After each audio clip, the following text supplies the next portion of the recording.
So let's talk about the basics of a circuit and how power works in a circuit. So we already know Ohm's Law, V equals IR. This equation tells you how applying more potential, voltage, causes you to get more current, which is more charge flow, and how having an object with more resistance causes you to get less current, less charge flow. Now we'd like to extend the question of how is it that the energy gets from your energy source to the thing using the energy? How can it get from the battery or your power outlet on the wall to your light bulb or to a fan or to whatever the thing you're charging is? Here's the basic idea.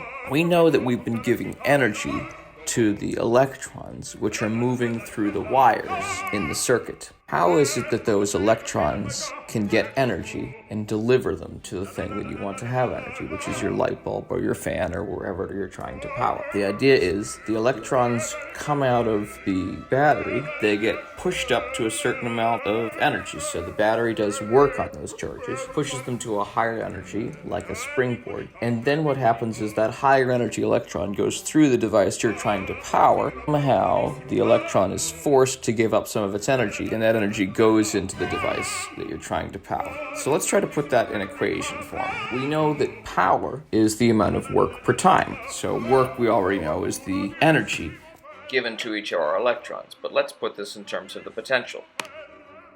Energy is the charge times the potential, so the power, which is work over time, energy over time, is equal to the charge times potential over the time. And you can see that I can rewrite power as potential times charge per time, but charge per time is the same thing as current. So we can write that power is equal to current times the potential. So for example, what would be the power of a 9-volt battery putting out 5 amps of current? What do we know?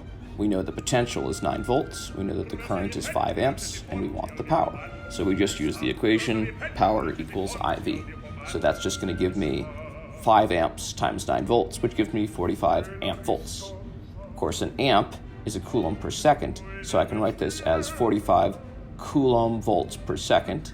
And remember that a coulomb times a volt gives me a joule, so I get a power of 45 joules per second. And remember that a joule per second is a watt. Next example, how much current would it take to get 1,000 watts of power using 200 volts of potential? So here we know the power and we know the potential and we want the current. So we'll use P equals IV. We'll just solve it for current. So we get current I is equal to P divided by V.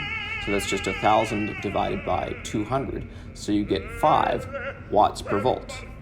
A watt is a joule per second, so I get 5 joules per second per volt, and a joule per volt is a coulomb. So I get to 5 coulombs per second, or 5 amps.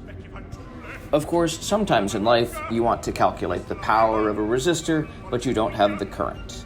You might have the potential and the resistance, but not the current. What do you do then? Well, you can use Ohm's Law and solve it for I, writing that I is V divided by R. Plug that into your equation for power, P equals IV. You get P equals V over R times V, or V squared over R. So for example, if you wanted the power of a 10 ohm resistor being plugged into a 120 volt outlet, you would just use V squared over R. So your V is 120 volts, your R is 10 ohms, so you would have 14,400 volts squared divided by 10 ohms. This would give you 1440.